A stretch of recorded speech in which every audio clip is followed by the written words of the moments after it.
Hey, Dave Seekman. Hey KDP, what's going on? I don't know, just a beautiful November. Yes, yeah, getting a little chilly out there. A little Got my chilly, sweater on today. little sweaters. Are you Sweaters drinking coming out. anything pumpkin spice, or are we over that? No, over that. All right. Well, it's November, so this is a big month. It's our Yes, 11th podcast ever. that's true. And what I think has been funny since we started podcasting, because we're hip, cool, trendy insurance consultants. I get a lot of comments on the road of people who have been listening to our podcast since day one. I have as well. I think it's amazing because we don't get to see these listeners, But to all of our loyal, faithful listeners out there, we heart you. We heart you. There you go. What do you got going on this November, Dave? Where are you at? What are you doing? What's buzzing? What's popular? Buzzing a lot local here up in New England. I went to Georgia twice, two Fun. separate trips. One for a speaking engagement and one for a training. So that was great. And I'm still trying to coordinate. I might be going back out to Montana for a little training as well, but that is still up in the air. That's How awesome. about you? Where have you been? Well, this month I am headed to a couple fun things. One, we have our strategic planning meeting. So Yes. that's on your calendar. That was part of my local travel. All right, that's fine. The local travel there. I'm going to go see Elton John, which is very exciting because that's kind of like a bucket list item. Nice. Always wanted to do that. I'm going to go to Austin to see a new client, so super excited about that. It's also a very big month this month, and that is because it's my birthday month. So, I'm a turkey baby, which means that the entire month is my birthday. So you're one of those people who doesn't just wake up and be like, oh, I forgot it's my birthday today. No, it's my birthday. Oh. My birthday falls on Small Business Saturday. Nice. So I don't know, maybe we'll have to come up with a special discount on Small Business Saturday for people. Yeah, there you go. And I'm going to go down to Florida to do our annual sales training with the Brightway Insurance Group, Billy Wagner's team. So that's super exciting. Oh, wow. That's awesome. So good month. It's also, Dave, a great month to think about sales goals. Absolutely. And I want to talk a little bit about sales goals and agencies because I've had some very interesting reactions when I bring up the word sales goal. And let me explain so a couple agencies, it's like, hey guys, let's get, you don't have sales goals. We really should. And I know this is a podcast, but some of you guys watch this. The agency owners would literally like shrink down in their seats, become really small and like not make direct eye contact with me. Have you ever gotten that response to sales goals? Yeah, I think there's a huge fear so on our last podcast, we talked about setting our goals for 2019, right? So it's like that overall thing, which is kind of easy to talk about. Sure, we should plan. But like you're saying, when you get down to like the details of it, especially around sales, people tend to shrink is a good way to look at it. But I think it's that fear. It's the fear of, how do we go about it? What do we do if we don't hit them? What's the message to the staff? That's the big one to me is, how is this staff going to look at us trying to set a goal for them or for the department? What struck me in particular, and I've seen it before, but I don't know, maybe it's just more relevant to where I'm at in life right now, is that the actual owners themselves get really uncomfortable because it's like, okay, is this a quota? Like, that's what I got. It's like, well, we don't put that pressure on people. And what they're really saying is themselves, because they're usually the main salespeople. But I'm like, no. A goal is not a quota. And so it's amazing in my mind that whenever anybody thinks accountability, we sort of go into that like horrible, deep, dark hole of quota means if I don't hit, I'm going to get fired. And I mean, most agencies don't have those kind of principles built into them. Right. But that doesn't mean that we shy away from a sales goal. Yeah.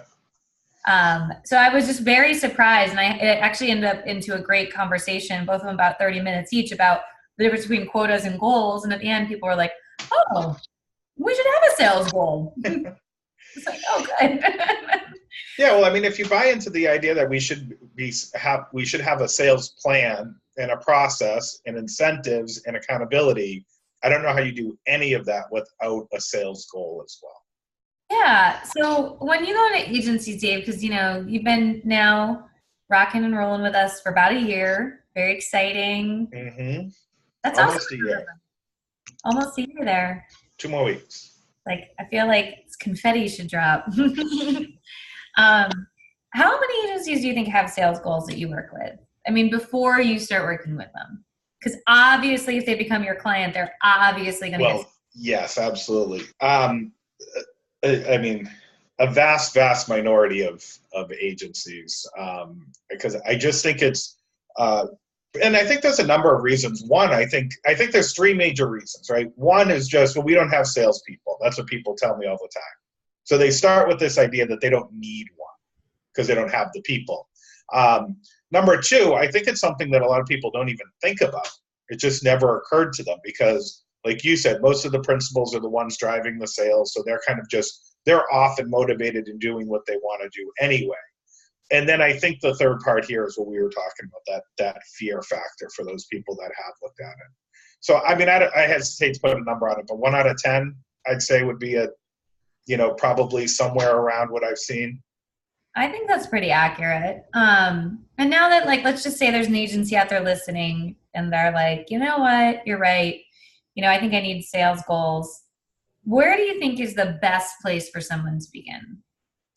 Well, I think you need to look at where you came from, right? So before you can, because it's kind of arbitrary. Like if I say, okay, I'm going to sell 50 a month, right? Like 50, is that new policies? Is that new clients? Is that premium? Is that revenue? So I don't know how we can even start to have the conversation about what we want to do before we can establish, well, what have we done in the last 6 months, 12 months, 18 months? Mm-hmm. I totally agree with that. And you have to, I think, even looking at it by person, right? So Sure. not everybody's created equal. And I think one of the decisions you have to make once you look at the numbers, is this going to be a team goal or an individual goal? And I'll say for a lot of agencies that service and sell, I tend to lean more heavily on a team goal than an individual goal. What do you think about that?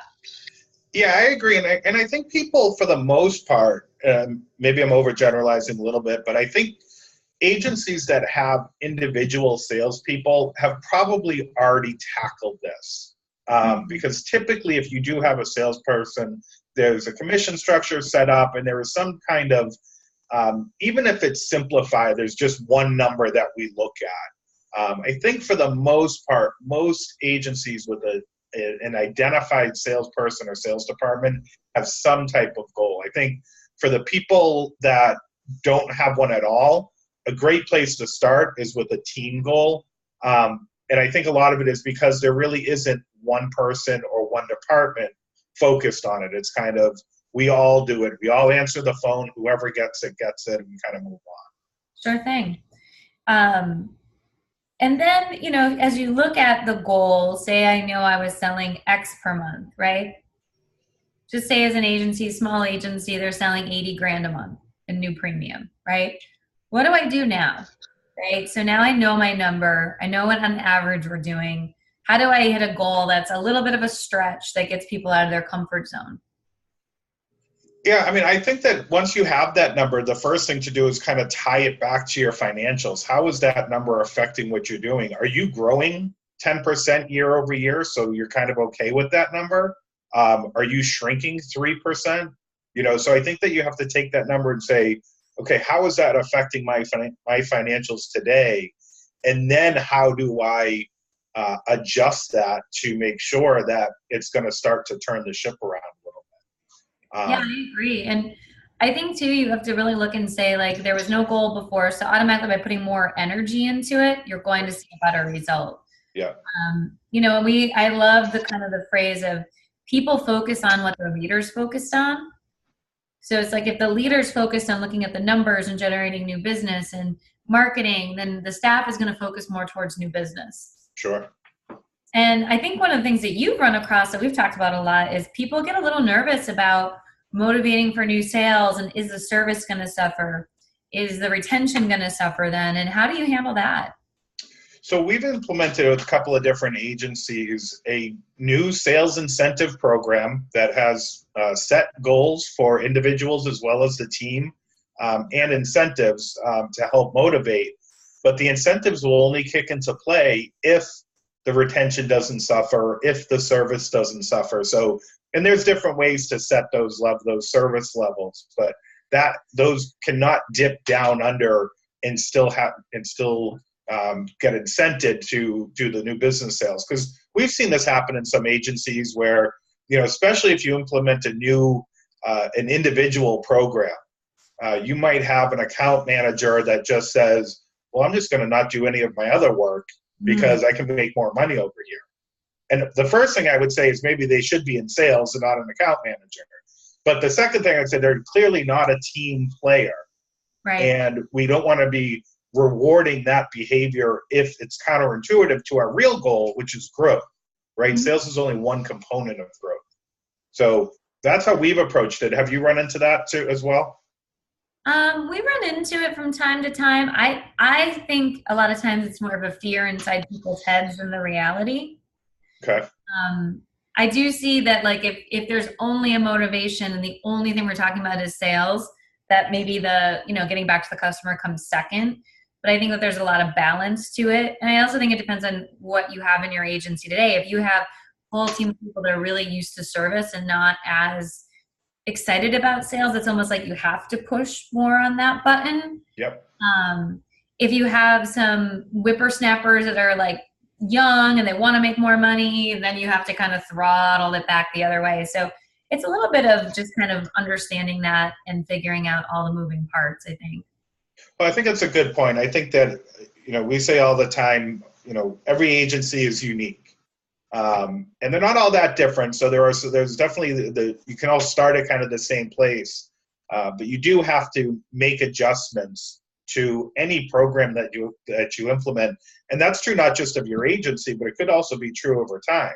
Because you could install a program today, have some turnover, things change, new focus, laws and regulations change. And now what you implemented even a year and a half ago might not work to motivate and incent your people anymore. So you might need to look at that and change that. And that's part of any ongoing process. We talked about this numerous times. Part of that has to be to continue to monitor it to see if it still applies. No, I agree with that. And then I think the next part that people kind of struggle with is the incentive part, right? So I believe that you shouldn't just lay down goals without incentives. I think there has to be some reward for winning.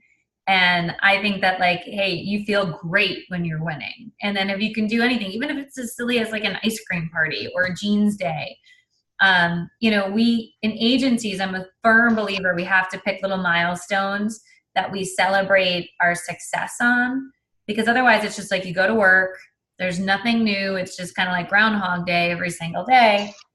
I believe that there should be some incentives along the way. I completely agree. And I love both of those. Those are like the simple ones. And then you can do, dinners and offsites, financial incentives. I think similar to what we were talking about with the process being unique, your staff is all unique. You're going to have one person who doesn't care about Jeans Day. You're going to have another person who's more likely to do it if they get to dress down than if you buy them lunch. So you have to kind of figure out the combination of incentives that works for your agency. But I also think there's like one universal thing that happens when you do some kind of incentive program. It's the recognition. Yes. So like all of these have a recognition component built in. And like, by doing our agency assessment, like it's the number one thing people crave is recognition. And it's the one thing that most agencies struggle with, because the owner, you're dealing with the problems and the fires and the complaints, and you're not seeing all the little good things that happen as clearly every day. So you have to really, one of the things I love about the offset of goals is that it forces you to recognize the successes. Yeah, and I think there's a different mindset between an agency owner and an agency employee when it comes to recognition. So a lot of agency owners don't realize that recognition is important to their staff, because they built their business on going out there, getting it, and being basically motivated by building their business and earning money. And they don't typically need that attaboy themselves. So they don't always recognize that somebody on the staff might need that. Even if it's a financial incentive, right? Don't just throw the money into the paycheck. make sure that there's a presentation that goes along with it, and all of those, that pomp and circumstance, so to speak. Absolutely. Now, the big question we always get is that somebody comes close to the goal, but doesn't quite get there. And as an agency owner, the instinct is, oh, just give them the reward either way. You know, sometimes even when the people don't come close at all. Right. It's like, oh, well, everyone tried. Everyone tried real hard. Everyone tried. It was 5 minutes when we were shorthanded this month, so we're going to give it to them. If it wasn't for that one, you know, blah, blah, blah, you know. And my stance on it is always, it's black or white. And if goals are there to really stretch people out of their comfort zone, then it's talking about how do we prevent this from being so razor thin next month. Yeah. You know, to me, it's like if there's a number, it's clear. You know, if you want to give them an extra 2 hours to see if they can get that in, fine. But I don't think you can play that, because you're setting up a really bad precedent that every month, what does close mean? Like now we're $5,000 away, but we tried so hard, you know, like you really have to kind of stay very much on that situation. Yeah, I agree with that. And, you know, I think the fear is that one day where everyone leaves the room a little deflated, but that's a reaction. That's them processing, in my mind anyway, them processing where they might have been able to do better. Them, you know, they might turn it around on the agency owner like, well, that's not fair. It's like, actually, it is fair. This is a bonus for hitting a goal that we didn't hit. But then they try harder and like everything comes back together. So kind of put yourself aside from the initial reaction and wait till people get to their response mode. Yeah, I agree. And I think it's one of those things that it's a short-term pain for the long-term gain. So, you know, in 3 weeks, when, you know, you say on the first of the month, sorry, we only missed it by $500 last month. Now in 3 weeks, when you're projecting that you're going to be short $500, now you get to kick in on that motivation and say, we don't want this to be like last month. What can we do different over the last week of this month to turn this around and make sure that we recover that money that we're short? Yeah, when we train producers, I love this exercise. I call it the crystal ball. I'm like, if you had a crystal ball that January was going to be your worst sales month ever, what would you do differently today? Right. Oh, I'd be on the phones all day long, even though you're really busy. Right. Well, yeah, January is going to be my worst sales month. I got to change that. It's like, right. It's almost like you have to get in that mindset of act as if whatever amount of time is going to be your worst month ever. Yeah, I love it. You know, it gets a little crazy then. So Dave, I have a question for you. What do you think about the accountability side? So I feel like every agency owner feels like if I put a goal, even though it's not a quota, if I put a goal, I have to somehow hold them accountable, which means if they don't hit it, I have to fire everyone and start over. Like we go down this path of, you know, the only type of penalty is the wrong word, but the only type of way that I can motivate on the other end, you know, the stick instead of the carrot, is like by putting their jobs on the line. What are other things that you've seen people do to kind of be able to have a conversation around not hitting a goal that doesn't mean everyone's getting fired? So I like to say, and I think we practice this here, is, okay, so we didn't hit the goal, so let's talk about what worked well, what didn't work well this month. Yeah. Like open up a dialogue about it. And it could be, well, this month we had a lot of people have the flu. We were really trying to chase our tails on that. So, okay, so what do you do about that? Well, let's make sure everybody's taking care of themselves. Like, let's, you know, and you kind of walk through all the scenarios. Yeah. Everything is like, it encourages over time, if you keep the dialogue going, people to be honest, you know, like, hey, I really wasn't focused on turning service calls into opportunities, or I really wasn't out. I didn't hit the number of calls I needed to make every day during my golden hour of calling. Like, then people start to be honest about maybe where they cut a corner. And then you can kind of say, okay, great. Well, now we know the reasons why we didn't hit our goal. So instead of it being like, we're going to be fired, instead say, let's diagnose where we were off track. And now let's say, well, what could we do to be on track? Like if your leads dropped by 33%, let's just say, you know, like something happened, you're no longer, you know, search traffic, or you no longer do Facebook ads, or your referral program's non-existent. Well, now it's like we have to go back to that referral program that worked really well. So I think it holds everybody accountable by saying, how can we all fess up? And you know, it could even just be as simple as going around and saying, okay, well, what's one thing you wish you did differently this month? Right. Yeah, and I think that identifies where people are cutting corners and also where they might need more training. So that this is typically where it comes out, you know, especially in sales. Oh, everyone I talked to this month only cared about price. Okay, well, why don't we have a conversation about how that discussion is going and how can we change that? And maybe it is a matter of looking at our marketing and doing other things too. So I love you know, what worked well, what didn't. Let's work on changing one or two of the didn'ts, whether it's just being honest with ourselves that we cut a corner and we're not going to do this month, or maybe we need to have a formal training or an informal training on improving some skill that could get us over the top. Well, I think that's an important point that you said, Dave, too, because I think the initial reaction from the staff is generally not one of being critical of themselves. Like that was very gentle. It's like, well, the leads were down or so-and-so is out. And instead, over time, you need to write that down. So what you're saying is we didn't generate enough leads, and because we didn't take enough of those service calls and convert them. You know, like you have to kind of work with the staff to get them to understand. And it depends on the culture. I mean, I've been in agencies where it's like, nope, this is what happened, and I'm raising my hand. I'm 100% at fault, and right.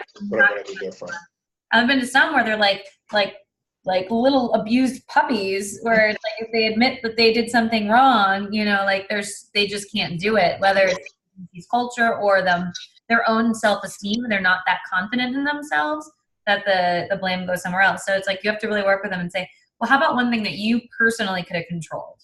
Right. Or what can you do different next month? Mm-hmm. I think it's very easy.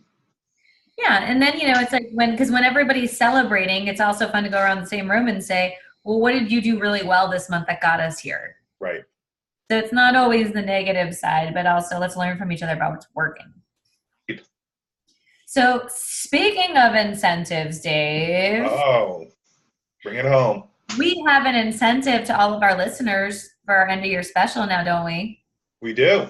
So if any of you are out there listening along being like, they're so amazing, I want to hang out with them. I want to have them come to my office 2 hours from any major airport. You know, I want that in my business, right? Because I think that that's a big deal. Dave, will you like to tell our listeners what they can get for becoming a client or renewing their contracts with us between now and the end of the year? I would be happy to. So we're doing 18% off your first payment, and you can make that first payment as much as you want. So if you want to pay 100% down, you get 18% off. And or you can take 10% off the top and still do the billing, the monthly billing the way that we have it set up. This is our end of year special. This is the biggest special that we do every year. And I'm going to give you a little hint too. Kelly and I are in the process of discussing 2019 pricing. So this is kind of a double win because you get the lower rate plus you get the discount. So that's my pitch. Let's not forget, they could start any time next year. So if you're a little overwhelmed thinking I got to go, buy it, make your first payment, whatever you want that to be, put it on the shelf, let us know you want to get started in April, and you are locked and loaded. So if you have even the thought has crossed your mind that you think APP would be a good fit for your agency and your team, you're looking at your goals this year, you're a little confused, you're a little distracted, things aren't maybe feeling as good as they once did. We've lost that loving feeling, right? Now would be the time. Time is now. Time is of the essence. You got till December 31st. Yeah, and I would say just reach out now. You've got another month plus here to have some conversations with us. Reach out now. Let's talk. And for the most part, most agencies we speak to, we're a pretty good fit for them. But we want to have that conversation. Oh, and I wanted to mention too. I know this is more of an APP sales type discussion, but on our agency appeal side, we do have $500 off our amazing brand guides, which is really the cornerstone to your branding. And we're doing another $1,000 off if you do a website as well. So that's $1,500 total off those two.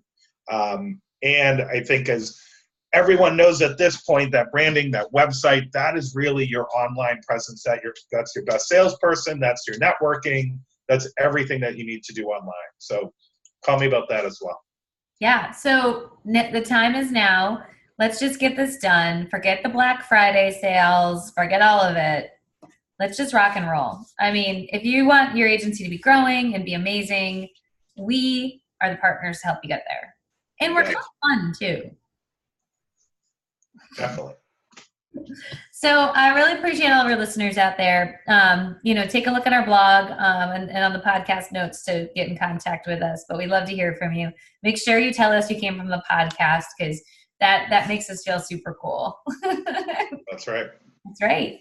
And Dave, any final thoughts? Any final words of wisdom? No, I would say the biggest thing to me, like we talked about, is that fear. So just get past the fear. Just buckle down. Do it. Don't be afraid that you're not going to get it right the first time. You might set the goal and it's too high or it's too low. Just go in there, buckle up, do it. Just be open to, failing and picking yourself back up or making changes and tweaks along the way. And my final parting words are this: what business in America is it acceptable for you to not have sales goals in? And then let all of your excuses come into your head. But Kelly, in my agency, what you don't understand is, and then just go back to, what business in America is it acceptable to not have a sales goal? Guys, even nonprofits have sales goals.